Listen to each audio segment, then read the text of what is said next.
नमस्कार दोस्तों, स्वागत है आप सभी का आपके अपने YouTube चैनल छत्रसाल एकेडमी के इस नए एपिसोड में। दोस्तों आज हम लोग मौर्य साम्राज्य से संबंधित टॉप 35 क्वेश्चन देखने वाले हैं। दोस्तों ये क्वेश्चन एग्जाम में बार बार पूछे जाते हैं, इसलिए आपकी आगामी सभी प्रतियोगी परीक्षाओं के लिए अति महत्वपूर्ण है। दोस्तों यदि आपको इनकी आंसर पहले से पता है तो आप लोग कमेंट बॉक्स में ज़रूर बताइएगा। चलिए दोस्तों शुरू करते हैं। पहला क्वेश्चन दोस्तों दिया गया है, मौर्य साम्राज्य की स्थापना किसने की थी। दोस्तों मौर्य साम्राज्य की स्थापना किसने की थी। ऑप्शन में देखा है बिंबिसार, चंद्रगुप्त द्वितीय, चंद्रगुप्त मौर्य या फिर अशोक ने। दोस्तों मौर्य साम्राज्य की स्थापना चंद्रगुप्त मौर्य ने की थी, तो सी हमारा राइट आंसर हो जाएगा। अगला प्रश्न देखते हैं, दिया गया है चाणक्य को और अन्य किस नाम से जाना जाता था। दोस्तों ऑप्शन में देखा है श्रीगुप्त, समुद्रगुप्त, विष्णुगुप्त या फिर चंद्रगुप्त। दोस्तों चाणक्य को अन्य विष्णुगुप्त के नाम से जाना जाता था, तो सी राइट आंसर हो जाएगा। अगला प्रश्न दोस्तों, चाणक्य किसका प्रधानमंत्री था। दोस्तों आप लोगों को कमेंट में बताना है चाणक्य किसका प्रधानमंत्री था। ऑप्शन में देखें बिंबिसार, चंद्रगुप्त मौर्य, चंद्रगुप्त द्वितीय या फिर अशोक। दोस्तों चाणक्य ये आप सभी जानते होंगे चंद्रगुप्त मौर्य का प्रधानमंत्री था, तो बी राइट आंसर हो जाएगा। चलिए आगे देखते हैं। अगला प्रश्न दिया गया है, अर्थशास्त्र की रचना किसने की थी। दोस्तों एग्जाम में यह क्वेश्चन बहुत बार पूछा गया है, अर्थशास्त्र की रचना किसने की थी। और दोस्तों एक एग्जाम में नहीं, सभी एग्जाम में यह क्वेश्चन बार बार पूछा जाता है। ऑप्शन में दिया गया कौटिल्य, पुष्यमित्र, घनानंद या फिर बिंबिसार। दोस्तों अर्थशास्त्र नामक पुस्तक की रचना कौटिल्य ने की थी, तो ए राइट आंसर हो जाएगा। अगला प्रश्न देखते हैं दोस्तों, कौटिल्य के अर्थशास्त्र में किस पहलू पर प्रकाश डाला गया है। ऑप्शन में देखा है धार्मिक जीवन, आर्थिक जीवन, सामाजिक जीवन या फिर राजनीतिक नीतियाँ। दोस्तों कौटिल्य के अर्थशास्त्र में राजनीतिक नीतियों पर प्रकाश डाला गया है, तो डी हमारा राइट आंसर हो जाएगा। चलिए आगे देखते हैं। अगला प्रश्न है, चंद्रगुप्त मौर्य ने अपने अंतिम दिन कहाँ गुजारे थे। ऑप्शन में देखा है पाटलिपुत्र में, श्रवणबेलगोला में, काशी में या फिर उज्जैन में। दोस्तों चंद्रगुप्त मौर्य ने अपने अंतिम दिन कर्नाटक के श्रवणबेलगोला में गुजारे थे, तो बी राइट आंसर हो जाएगा। चलिए आगे देखते हैं। अगला है, किस राजा की कहानी मुद्रा राक्षस नाटक का विषय है। दोस्तों आपको बताना है किस राजा की कहानी मुद्रा राक्षस नाटक का विषय है। ऑप्शन में देखा है चंद्रगुप्त द्वितीय, चंद्रगुप्त मौर्य, जयचंद्र या फिर चंद्रपीढ़। दोस्तों इसका राइट आंसर हो जाएगा बी, चंद्रगुप्त मौर्य की कहानी का विषय मुद्रा राक्षस नाटक में मिलता है, तो बी राइट आंसर हो जाएगा। अगला प्रश्न दोस्तों, प्रसिद्ध यूनानी राजदूत मेगास्थनीज भारत में किसके दरबार में आई थी। ऑप्शन में देखा है चंद्रगुप्त मौर्य, बिंदुसार, अशोक या फिर हर्षवर्धन। दोस्तों मेगास्थनीज यह भारत में चंद्रगुप्त मौर्य के दरबार में आया था, तो ए राइट आंसर हो जाएगा। अगला प्रश्न है दोस्तों, इंडिका नामक पुस्तक के लेखक कौन है। दोस्तों बहुत ही महत्वपूर्ण प्रश्न है, एग्जाम में बहुत बार पूछा गया है, इंडिका नामक पुस्तक के लेखक कौन है। ऑप्शन में देखा है फाहियान, हेनसांग, इत्सिंग या फिर मेगास्थनीज। दोस्तों इंडिका नामक पुस्तक के लेखक मेगास्थनीज है, तो डी राइट आंसर हो जाएगा। चलिए दोस्तों आगे देखते हैं। अगला है, बिंदुसार के शासन के दौरान अशांति कहाँ थी। दोस्तों आप लोगों को बताना है कि बिंदुसार के शासन के दौरान अशांति कहाँ थी। ऑप्शन में देखा उज्जैन, स्वर्णगिरी, तक्षशिला या फिर वैशाली। दोस्तों बिंदुसार के शासन के दौरान अशांति तक्षशिला में थी, तो सी राइट आंसर हो जाएगा। अगला प्रश्न देखते हैं, सम्राट अशोक किसका पुत्र था। दोस्तों आप लोगों को कमेंट बॉक्स में बताना है सम्राट अशोक किसका पुत्र था। ऑप्शन में देखें चंद्रगुप्त मौर्य, बिंदुसार, बिंबिसार या फिर इनमें से कोई नहीं। दोस्तों सम्राट अशोक ये आपको याद रखना है बिंदुसार का पुत्र था, तो बी राइट आंसर हो जाएगा। चलिए अगला प्रश्न है देखते हैं, दिया गया है मौर्य वंश का अंतिम शासक कौन था। दोस्तों आप लोगों को बताना है मौर्य वंश का अंतिम शासक कौन था। ऑप्शन में देखा चंद्रगुप्त मौर्य, सुसीम, बिंबिसार या फिर बृहद्रथ। दोस्तों मौर्य वंश का अंतिम शासक बृहद्रथ था, तो डी हमारा राइट आंसर हो जाएगा। अगला प्रश्न देखते हैं, दिया गया निम्नलिखित में से वह व्यक्ति कौन है जिसका नाम देवनाम प्रियदर्शी था। तो दोस्तों आप लोगों को बताना है कि देवनाम प्रियदर्शी के नाम से कौन जाना जाता है। ऑप्शन में देखा है महावीर, चंद्रगुप्त, अशोक या फिर गौतम बुद्ध। दोस्तों देवनाम प्रियदर्शी के नाम से अशोक जाना जाता है, तो सी राइट आंसर हो जाएगा। अगला प्रश्न दोस्तों, निम्नलिखित अभिलेखों में से किसमें अशोक का नाम उल्लेख हुआ है। ऑप्शन में देखा है गुर्जरा अभिलेख में, ब्रह्मगिरी अभिलेख में, सारनाथ अभिलेख में या फिर अहरोरा अभिलेख में। दोस्तों अशोक का नाम उल्लेख गुर्जरा अभिलेख में हुआ है, तो ये हमारा राइट आंसर हो जाएगा। अगला प्रश्न दिया गया है कलिंग युद्ध की विजय तथा क्षत्रियों का वर्णन अशोक के किस शिलालेख में है। ऑप्शन में देखा है पहला शिलालेख, दूसरा शिलालेख, 12वां शिलालेख या फिर 13वां शिलालेख। दोस्तों कलिंग युद्ध की विजय और क्षत्रियों का वर्णन 13वें शिलालेख में मिलता है, तो डी हमारा राइट आंसर हो जाएगा। अगला प्रश्न दोस्तों कलिंग युद्ध के उपरांत अशोक महान ने निम्नलिखित में से किस धर्म को अपना लिया था। ऑप्शन में देखा है हिंदू, जैन, बौद्ध या फिर जूडाइज्म। दोस्तों इसका राइट आंसर हो जाएगा सी, बुद्ध धर्म को कलिंग युद्ध के उपरांत अशोक ने अपने धर्म के रूप में अपनाया था, तो सी राइट आंसर हो जाएगा। अगला प्रश्न दोस्तों किस स्थान के निकट प्रसिद्ध कलिंग युद्ध लड़ा गया था। ऑप्शन में देखा है उदयगिरी, बालासोर, धौली या फिर बाराबांकी। दोस्तों इसका राइट आंसर हो जाएगा सी, धौली के निकट कलिंग का युद्ध लड़ा गया था, तो सी राइट आंसर हो जाएगा।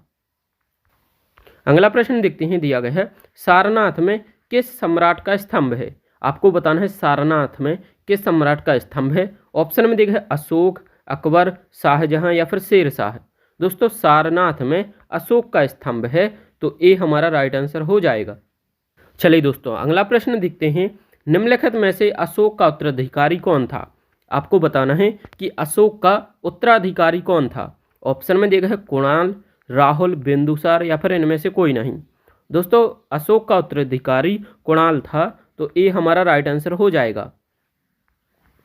आगे देखते हैं अगला प्रश्न है दोस्तों सांची का स्तूप किस कला व मूर्ति कला का निरूपण करता है। आपको बताना है सांची का स्तूप किस कला व मूर्ति कला का निरूपण करता है। ऑप्शन में देखा है जैन, बौद्ध, ईसाई या फिर मुस्लिम। दोस्तों सांची का स्तूप बौद्ध धर्म की कला का निरूपण करता है, तो बी राइट आंसर हो जाएगा। अगला प्रश्न देखते हैं मौर्य साम्राज्य में प्रचलित मुद्रा का नाम क्या था। ऑप्शन में देखा है दीवार, तौल, पण या फिर इनमें से कोई नहीं। दोस्तों मौर्य साम्राज्य में प्रचलित मुद्रा का नाम पण था, तो सी हमारा राइट आंसर हो जाएगा। दोस्तों आप लोग वीडियो के अंत में कमेंट बॉक्स में जरूर बताना कि आपने कितने प्रश्नों के सही जवाब दिए हैं। दोस्तों अगला प्रश्न दिया गया है प्रसिद्ध सांची स्तंभ किसके समय में बना था। ऑप्शन में देखा है कनिष्क, हर्षवर्धन, अशोक या फिर बिंदुसार। दोस्तों प्रसिद्ध सांची स्तंभ यह अशोक के शासनकाल में बनाया गया था, तो सी राइट आंसर हो जाएगा। अगला प्रश्न देखते हैं अशोक के अभिलेख को सर्वप्रथम किसने पढ़ा था। दोस्तों यह एग्जाम में बहुत बार क्वेश्चन पूछा गया है कि अशोक के अभिलेखों को सर्वप्रथम किसने पढ़ा था। ऑप्शन में देखा है James Prinsep, James Prinsep, James Williams या फिर इनमें से कोई नहीं। दोस्तों इसका राइट आंसर हो जाएगा बी, जेम्स प्रिंसेप ने अशोक के अभिलेखों को सर्वप्रथम पढ़ा था, तो दोस्तों बी हमारा राइट आंसर हो जाएगा। चलिए अगला प्रश्न देखते हैं दिया गया है अशोक ने बौद्ध धर्म के प्रचार प्रसार के लिए किसको श्रीलंका भेजा था। ऑप्शन में देखा है महेंद्र, संघमित्रा, मिनेंडर या फिर ए और बी दोनों। दोस्तों अशोक ने बौद्ध धर्म के प्रचार के लिए श्रीलंका महेंद्र और संघमित्रा दोनों को भेजा था, तो दोस्तों डी हमारा राइट आंसर हो जाएगा, ए और बी दोनों। अगला प्रश्न दिया गया है दोस्तों अशोक ने किस बौद्ध साधु से प्रभावित होकर बौद्ध धर्म अपनाया था। ऑप्शन में देखा है ब्रह्मगुप्त, विष्णुगुप्त, उपगुप्त या फिर बृहद्रथ। दोस्तों अशोक ने उपगुप्त से प्रभावित होकर के बौद्ध धर्म अपनाया था, तो सी हमारा राइट आंसर हो जाएगा। चलिए दोस्तों आगे देखते हैं बहुत ही महत्वपूर्ण प्रश्न है कलिंग युद्ध किस वर्ष में हुआ था। आपको बताना है कलिंग युद्ध किस वर्ष में हुआ था। ऑप्शन में देखा है 261 ईसा पूर्व, 269 ईसा पूर्व, 232 ईसा पूर्व या फिर 240 ईसा पूर्व। दोस्तों कलिंग युद्ध यह 261 ईसा पूर्व में हुआ था, तो ए हमारा राइट आंसर हो जाएगा। अगला प्रश्न दोस्तों मौर्य काल के दौरान शिक्षा का सबसे प्रसिद्ध केंद्र निम्न में से कौन सा था। ऑप्शन में देखा है तक्षशिला, विक्रमशिला, नालंदा या फिर वैशाली। दोस्तों मौर्य काल के दौरान शिक्षा का सबसे प्रसिद्ध केंद्र तक्षशिला था, तो ए हमारा राइट आंसर हो जाएगा। दोस्तों अगला प्रश्न देखते हैं चंद्रगुप्त मौर्य का प्रसिद्ध गुरु चाणक्य निम्नलिखित में से किस विद्या केंद्र से संबंधित था। ऑप्शन में देखा है तक्षशिला, विक्रमशिला, नालंदा या फिर वैशाली। दोस्तों चाणक्य यह तक्षशिला विश्वविद्यालय से संबंधित था, तो ए राइट आंसर हो जाएगा। अगला प्रश्न देखते हैं दोस्तों दिया गया है मौर्य वंश के शासन के दौरान स्थानिक कौन था। ऑप्शन में देखा है जिला प्रशासक, नगर प्रशासक, ग्राम प्रशासक या फिर प्रांतीय प्रशासक। दोस्तों मौर्य काल के दौरान स्थानिक जिला प्रशासक को कहा जाता था, तो ए हमारा राइट आंसर हो जाएगा। अगला प्रश्न दोस्तों, अशोक के शिलालेख किस लिपि में खुदे हुए हैं? ऑप्शन में देखें अशोक, ब्रह्मी, देवनागरी लिपि या फिर मगधी। दोस्तों इसका राइट आंसर हो जाएगा बी, ब्रह्मी लिपि में अशोक के शिलालेख खुदे हुए हैं, तो बी हमारा राइट आंसर हो जाएगा। अगला प्रश्न दोस्तों, मौर्य काल में सीता से क्या तात्पर्य है? दोस्तों मौर्य काल में सीता शब्द का उपयोग किसके लिए किया जाता था? ऑप्शन में दिए गए हैं ऊसर भूमि के लिए, एक देवी के लिए, राजकीय भूमि से प्राप्त आय के लिए या फिर एक धार्मिक संप्रदाय के लिए। दोस्तों इसका राइट आंसर हो जाएगा सी, राजकीय भूमि से प्राप्त आय के लिए सीता शब्द का उपयोग किया जाता था, तो सी हमारा राइट आंसर हो जाएगा। चलिए अगला प्रश्न देखते हैं, किसके शासनकाल में डायमेकस भारत आया था? आपको बताना है किसके शासनकाल में डायमेकस यह भारत आया था। ऑप्शन में देखें चंद्रगुप्त मौर्य, बिंदुसार, अशोक या फिर कनिष्क। दोस्तों डायमेकस यह बिंदुसार के शासनकाल में भारत आया था, तो बी हमारा राइट आंसर हो जाएगा।